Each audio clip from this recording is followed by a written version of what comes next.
What is it that you want?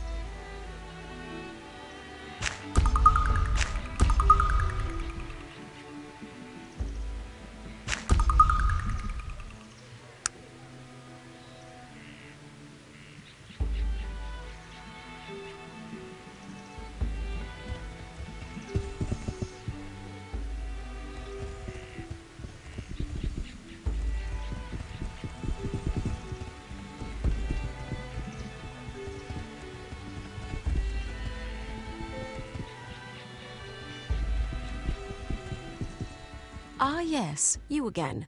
How can I help you? Certainly. How can I help you? Thank you very much. Your help in the matter is much appreciated. Now, what was it you needed to speak to my mother about? A dark tale full of pain. And it would seem that the blame lies with us, the elves. I do not, and none of the elves who live here bear it. But it bothers me very much, pulls darkly at my heart and mind. There is another possibility, one I'd rather not think of. No, you need to speak with my mother of these things. She will know what to do. She's just beyond the large door behind me. But be warned, my mother is a magical being of great power. Her spirit swims in the flow, and sometimes she is more of that world than this one. What she sees is not always what we see, so her answers might seem strange to you. Ask what you wish to know, and listen. When you're through speaking with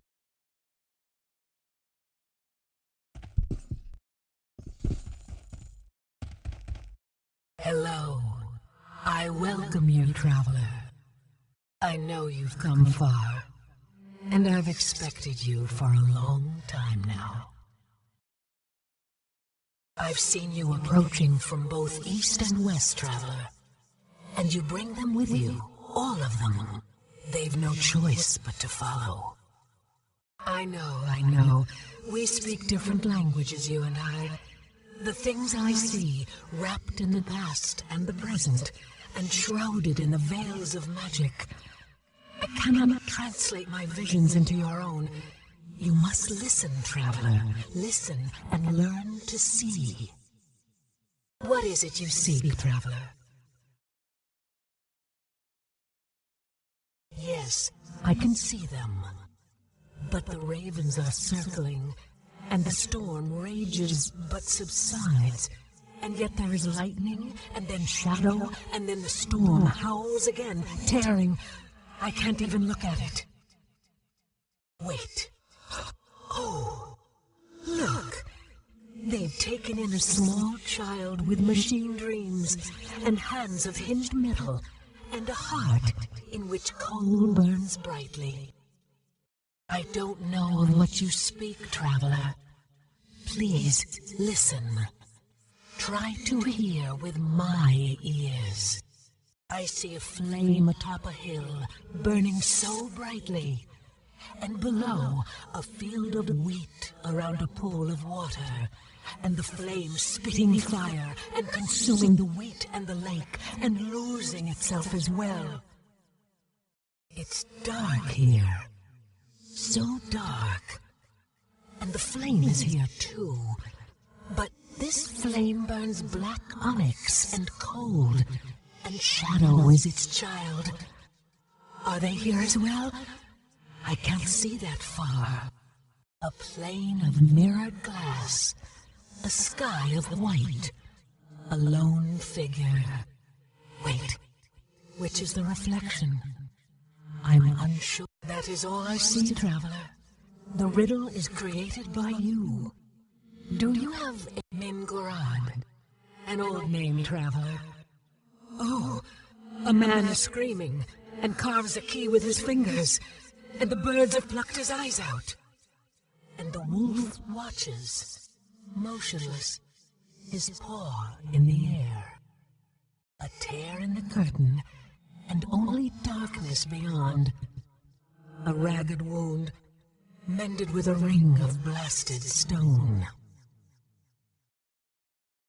A hand that sees, but is blinded. A man draped in truth, wearing a mask. And they hide. The lost children, they hide. A gray mist, even to me.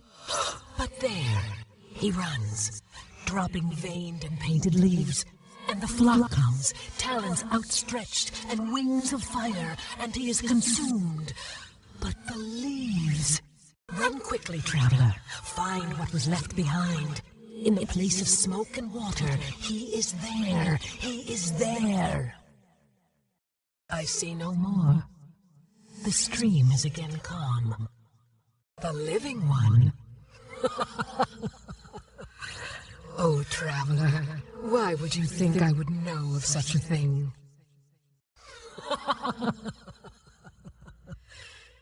It's an interesting thing about prophecies, traveler. They're no clearer to one such as myself, living both in and out of the stream, than they are to you, walking the shore. The flow swirls around them until they are ready. And in the end, really, is it going to matter who someone pointed a finger at? These people can only see what follows in your wake, traveler. Pass your hand through the flame and it flickers. If you've tired of the mantle, then shed it. Disappear. Otherwise, don't be surprised at what people do. I know that, traveler. But I also know that clarity is often the child of time.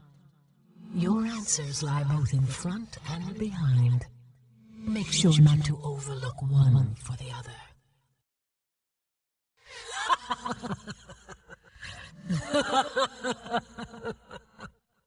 I go now, traveler. We will meet again, though I'm not sure on which side. No matter.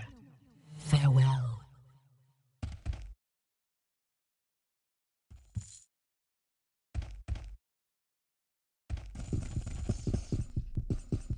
Ah, yes, you again. How can I help? Certainly. And what did you ask her about? Black Mountain Clan. What did she see? Ravens and a storm? And why did the storm subside and then rage once again? Nothing in my mother's visions is ever what it seems. Black Mountain Clan. As you told her, this must have been the man you know as Gilbert Bates. Black Mountain Clan. I'm not sure what that represents, but I know that fire in her visions often represents magic. And the water you say quenched it? Or did the flame burn itself out? Black Mountain Clan. There are two separate visions. The flame again represents magic, but twisted somehow, burning darkly. And did you say that the Black Mountain Clan was near this flame? The mirrored plain, a white sky, a lone figure. The worlds on either side of that mirror are the same. Who could say which one is real? Odd. Mingarad. What did she see? What the screaming man and his key represent, I have no idea.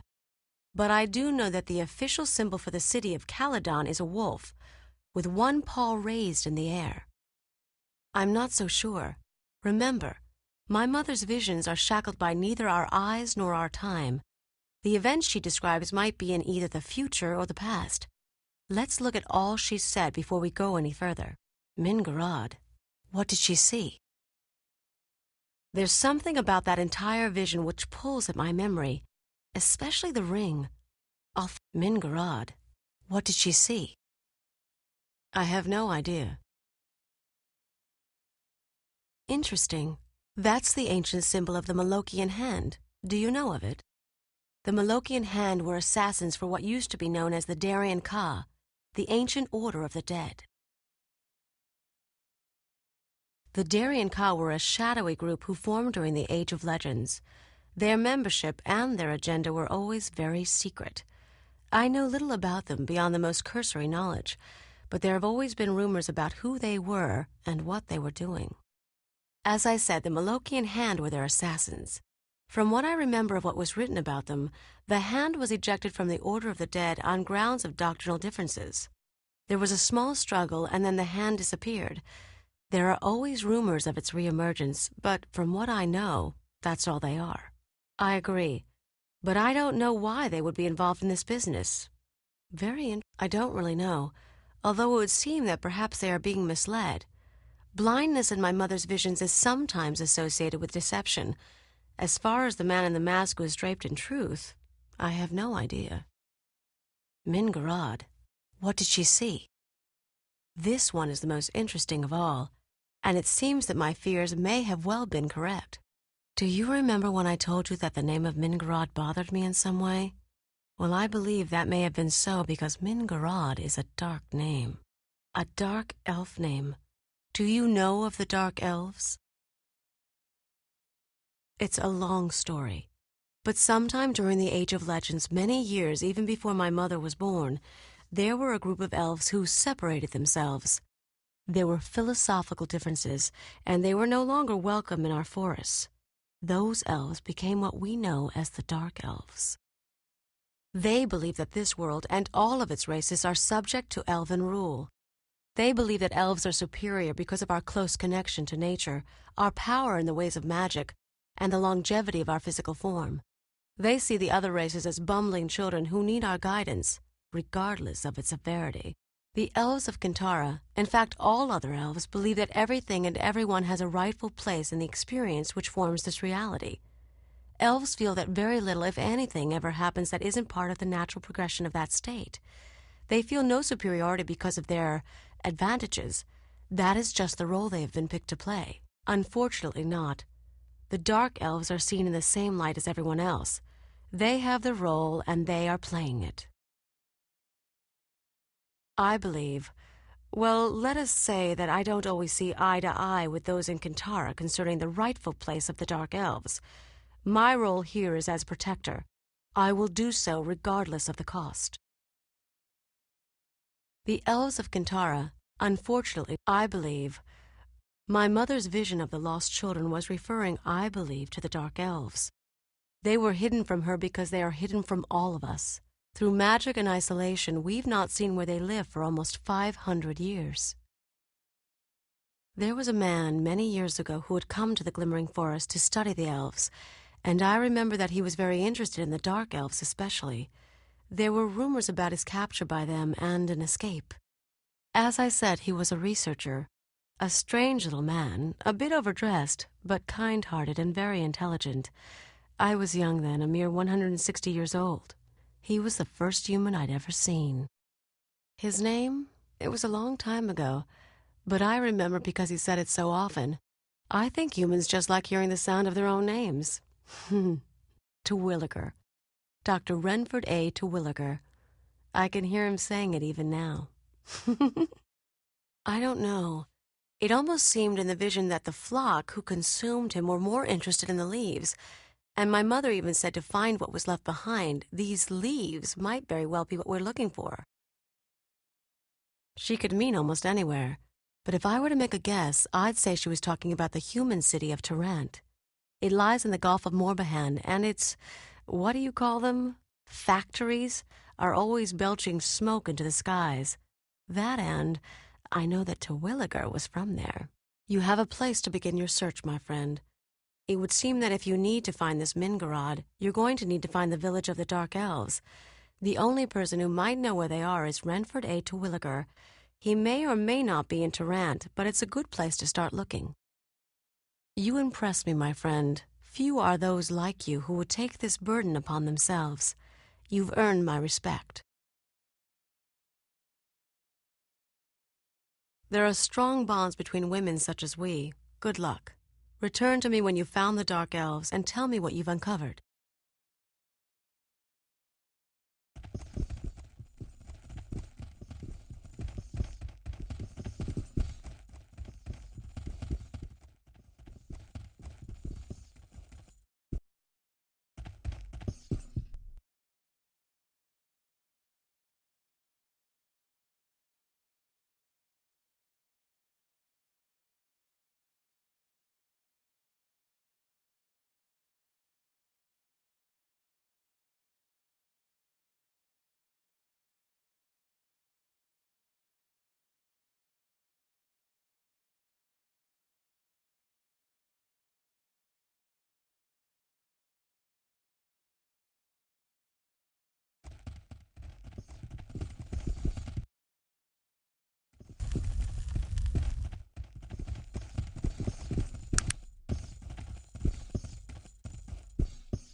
do you need to know?